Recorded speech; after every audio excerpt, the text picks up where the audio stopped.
Hey everyone, and welcome to another video. And this video I'm going to be talking about my Assassin's Creed ranking. So right away, I haven't played Valhalla or Freedom Cry. That was on this list, so slapped it there. Categorize into the best, meaning my favorite, reserved for one game, straight down to the worst. Well, I think it's the worst Assassin's Creed game, reserved for one game. So right off the bat, gonna start with the first game. Where is it? Put this in the bad pile. Assassin's Creed. Yeah, it's a classic. Added a whole new dimension in the gaming industry. I think other games copy sort of mechanics from here, like the parkour or like the sort of free flow combat. That being said, this game has not aged well at all. Missions are very bland, very repetitive. Too much dial, like in every town or wherever location you have to go to, you have to meet like a handler, and you have to go through some boring conversation, and then do some boring missions until you get the main assassin's mission, which is the better parts of the game. But there's so much fluff you have to go through, and the mechanics haven't really aged very well either. So yeah, that's why it's in the bad pile.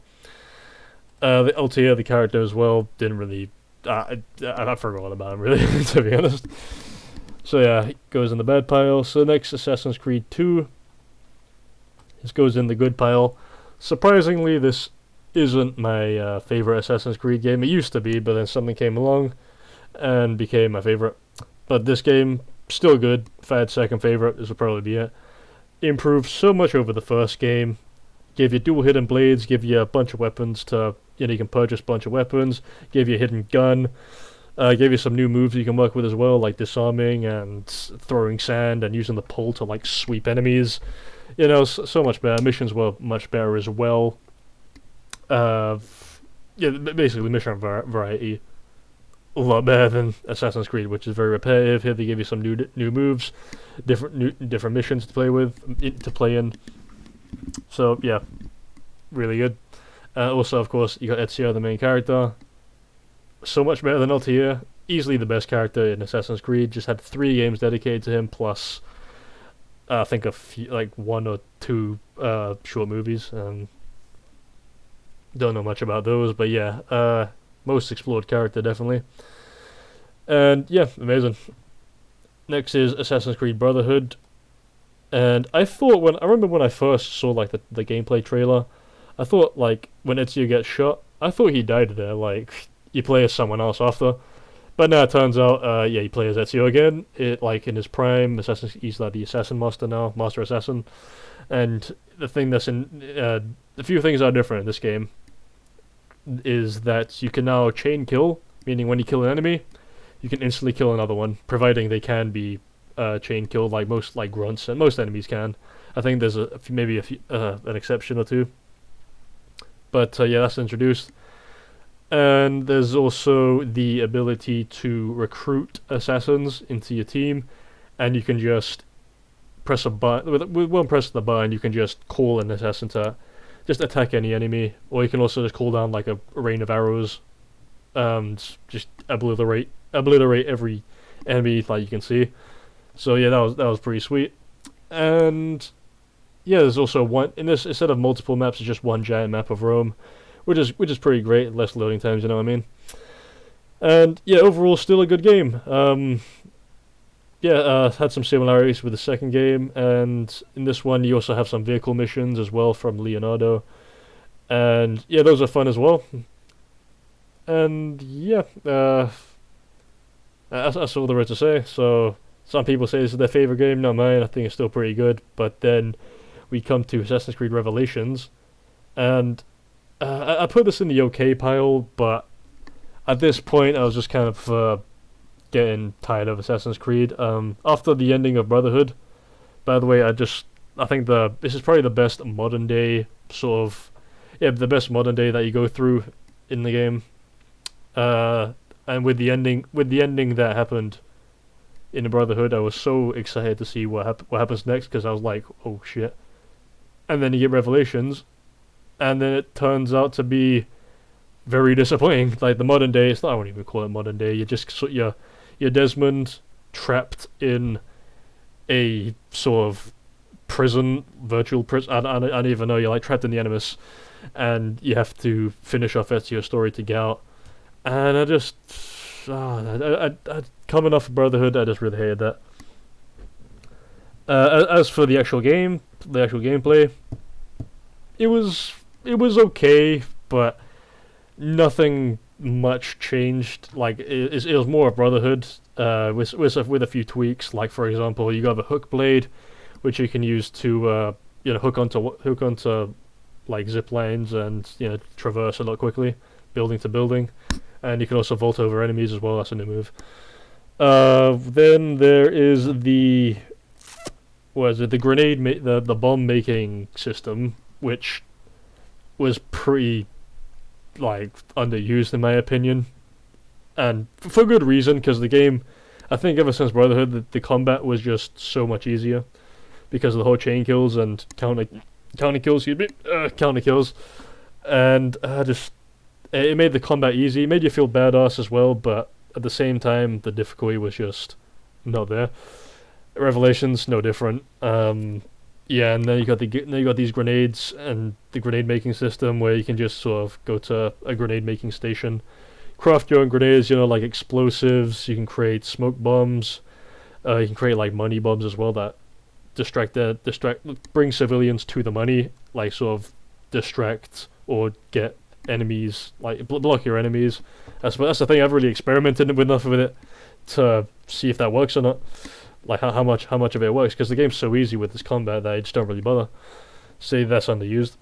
And as for the story, yeah, Ezio's still great. He's like a wise master assassin now, and yeah, that's really all I can say. As for the story, I think it's out of 2 or 3 in Revelation, 2 Brotherhood Revelations, probably the weakest of the 3. Well, maybe it's due to the fatigue. I don't know, the Assassin's Creed fatigue, not quite sure. Even when I played the remastered versions, still Revelations was just still not doing it for me. Maybe I think playing Assassin's Creed 2 and Brotherhood back to back didn't do Revelations any favors, but yeah. It goes in the okay pile. Next is Assassin's Creed 3. Put this in the okay pile as well.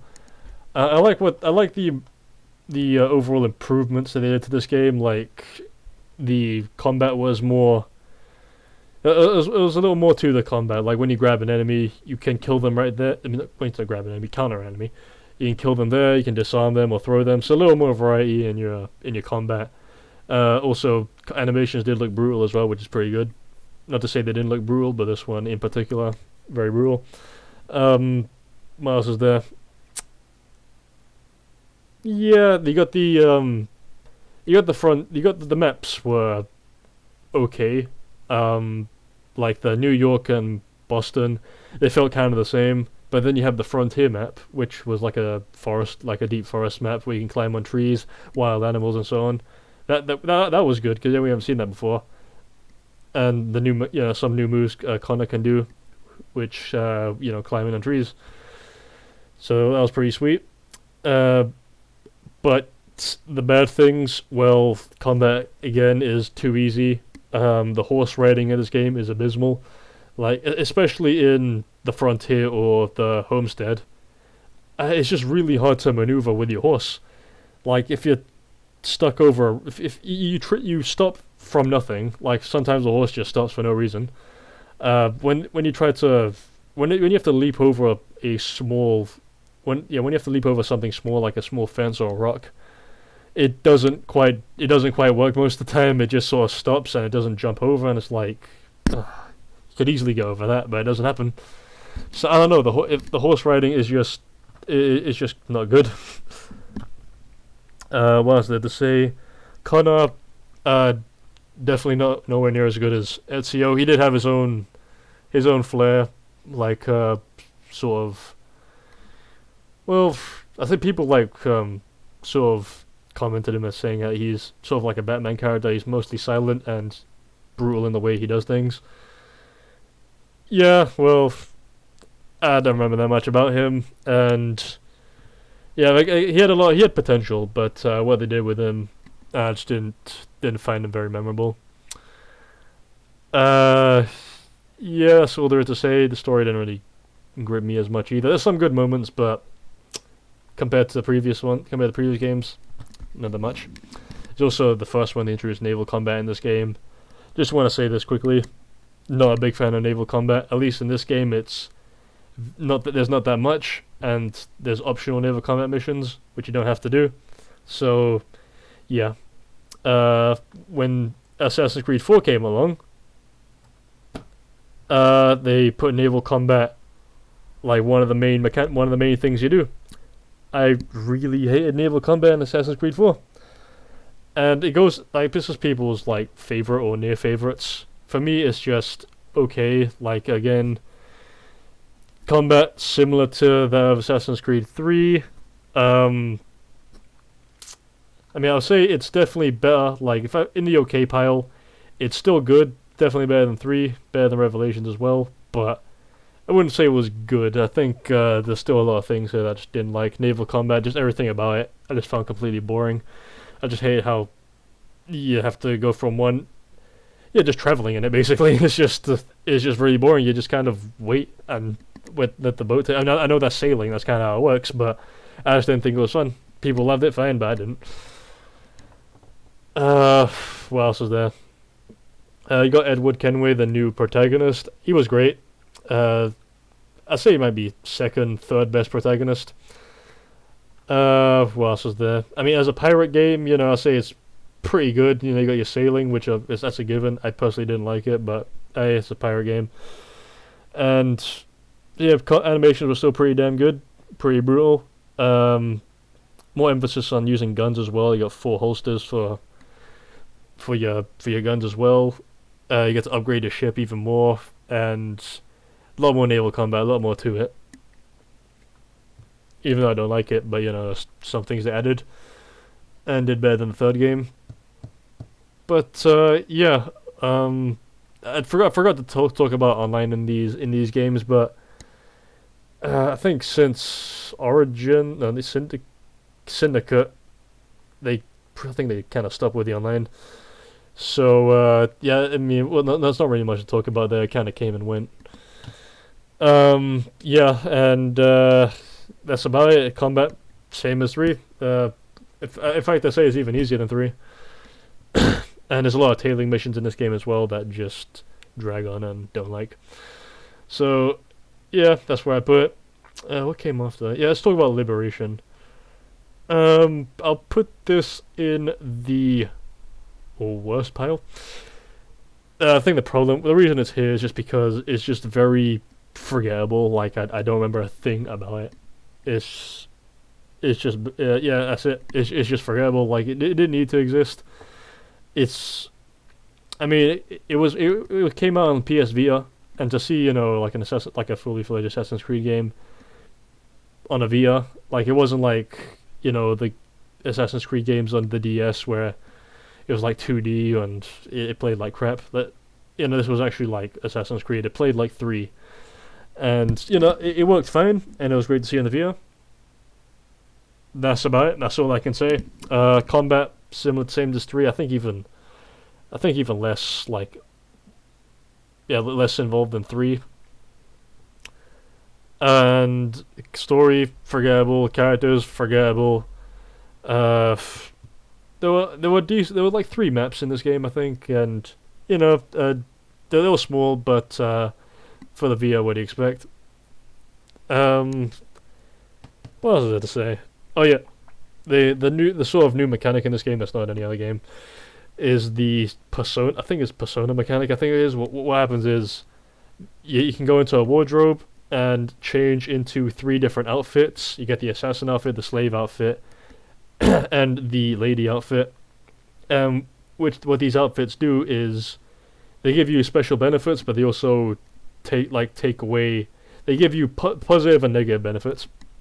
So, for example, the slave outfit, you can't carry like your gun or like a primary weapon. You can only carry a small weapon. You get your hidden blade, and you can do parkour, and you can blend in with the slaves basically, so enemies don't spot you as you're blending in. But that's kind of it. With the assassin's outfit, you get everything, but you can't do the whole blending in with slaves or whatever. and then you got the lady flipping persona, which is terrible. It's you can't park, you can't do anything. You move very slow. You can't parkour. You can't have any weapons. The only weapon you get is a hidden blade and an umbrella, which you can shoot tranquilizers with. The only special thing about it is that you can like lure enemies to a location and kill them when no one's looking. There's no point because the game is so easy, the combat's easy, like you can just go in there and just kill everybody quickly. So yeah, I thought that mechanic was just crap because of that. Like there's just no need for it. It's only mission specific. You can't choose which persona you want to do for each mission. It chooses for you. So yeah, that sucked. And that's why it's in the worst pile. Next is Assassin's Creed Unity. I put this in the okay. This could have been in the good pile. Like, it could have been actually one of the good ones. So, in this game, things are a little different. In terms of combat. So, combat, I think, is way better in this game. Because they get rid of chain kills. Got rid of counter kills. In this one, you can parry, which is basically you just block an enemy attack. And if you do a perfect block press at the right time, you can, you can basically you hit an enemy, and that gives you an opportunity to lay down some attacks on them. But the thing is, the thing is, that's what I like about it. Like, it actually makes the game more difficult. So you can't just go in there and just kill a bunch of enemies like nothing. Like, I remember playing Unity, like 5 people actually had trouble fighting with. Then I remember playing Assassin's Creed 4 after. It was like a bunch of people that just kind of came in and took out so quickly. And it's like, yeah. Assassin's Creed Unity just changes the combat where it's encouraged to actually use stealth. Like, you're an assassin, you're meant to blend in and attack when, in the shadows. But with the sense of combat so easy, you can't just go in there and kill everybody like it's nothing. So that's why I love about Unity the most. Also, the improved parkour where you can actually parkour downwards as well, which is pretty cool if you want to go off buildings or large structures. What else in there? Game still looks good to this day, even though it was last gen. What else is there? Wasn't a big fan of the characters. What's his name? Arno, and the sort of Romeo Juliet thing you got going on with, I forgot her name, because you're a Templar, you're an assassin, she's a Templar. And yeah, didn't really like that. Wasn't really a big fan of the characters, wasn't a big fan of the story at all. Yep. So there is to say, they introduced customization in this game where you can change your assassin's outfit cosmetically, like, and change the colors and add all these add different sort of layers, so like shoulders and armor and like your armors and all that, your feet and your shoes, your leggings, and etc. And I thought it was cool. I made pretty sick outfits, so that was fun to play with. And yeah, that's about it. There's also the co-op online. This game, I don't know if it's still going on, but they introduced co-op in this game for co-op missions, and didn't play that much of it, so can't really comment on there. Assassin's Creed Rogue isn't on this list I found, but if I were to put it, it'll go in the okay pile again. Same reasons as 4. Too easy. Didn't like the naval combat. I like the character, the main character, Shay, who assassin then turned Templar. Pretty interesting. And yeah, that's it. That's all I got to say about it. Next is Assassin's Creed Syndicate. Again in the okay pile. It's weird. I thought it'd be more in the bad pile, but I said okay because yeah, it's not terrible, but it's not good either. Like I didn't dislike my time with these games, but I didn't enjoy them so much either, like I did with 2 and Brotherhood. But with Syndicate, it's good in the sense that I like the combat.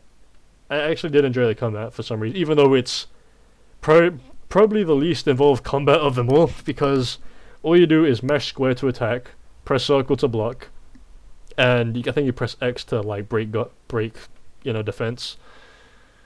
And that's it. That's the combat. And it's not really much. It's very fast paced, and it's not. Yeah, and there's not much involved. It's just sort of like a button masher. I think with like with Unity, like it was more like precise. You had to be, you know, you had to press, you had to block at the right time, and strike at the right time as well. Because like a single mistake can really drop your health down to 0 and get you killed. It's very easy to die in Unity. But with Syndicate, similar to Unity in terms of, you know, parkour, I think animations are pretty like reused as well. So I didn't mind the combat because it was slightly easier than Unity, but not not so much as easy as like 3 or Brotherhood and so forth. You also get the Grapple Hook in this game, which is used to traverse buildings so much quicker, and which kind of eliminates parkour in like almost entirely. So yeah, I think the reason they did that is because the buildings are just too large in this game. And I remember I got all the viewpoints before I got the grappling hook, and it took a while to get them. And with the grappling hook, it makes them so much quicker. And I did it before I got it. Really pissed off about that.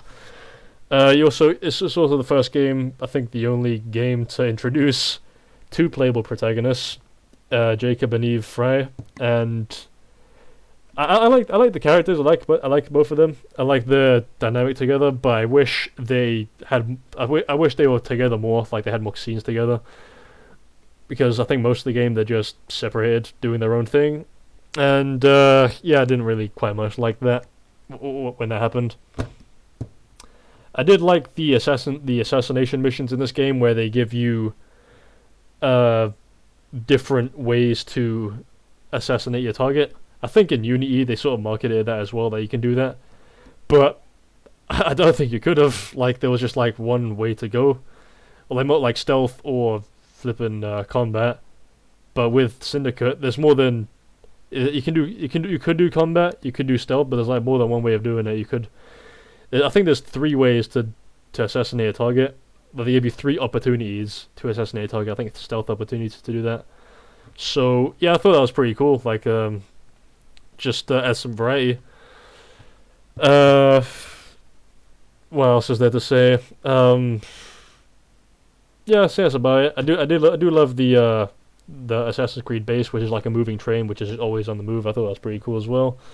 Yeah, the London wasn't a bad city to maneuver around. And there's also like a hidden sort of time area, like you get to play. I think it's the First World War, where you play like a future, like in the future, where you play as another Fry. I don't know which which Fry's related to or whatever, but I know there's like a secret sort of timeline that you get to play as in the First World War. I thought it was pretty a nice little secret as well, so that's pretty sweet. And yeah, that's about it for Syndicate. Now we come to Assassin's Creed Origins, and it was good. It was a good game. I like how they changed it drastically from the previous games. It wasn't like it wasn't like any of the previous games at all. Much more RPG focused, and yeah, did a good job. Map was huge, very beautiful game. Main protagonist was really good, and what else did to say? Yeah, I mean, combat was also pretty good. Like how, yeah, there's different play styles. You can play ranged, close, like stealth, or like close fighter as well, and got a bunch of different weapons to play with. And yeah, you got like a skill tree to prioritize how you play, or mix and play, and mix and match with stealth and combat, etc. So that was pretty sweet. And you can also like get different armor. Yeah, it's like an RPG. Different armor and weapons, different stats, and so forth. I like that part of it. What I don't like about Origins is just kind of basically the typical Ubisoft shtick that you get from it, like massive open world, a lot of side content. Just yeah, that's something I just like. When I say content, I mean there's some good content, like good side content here. There's also like some missions that are just forgettable, that are just there, and so on. And that kind of suffers from it. A lot of games suffer from that, and yeah, this is no exception.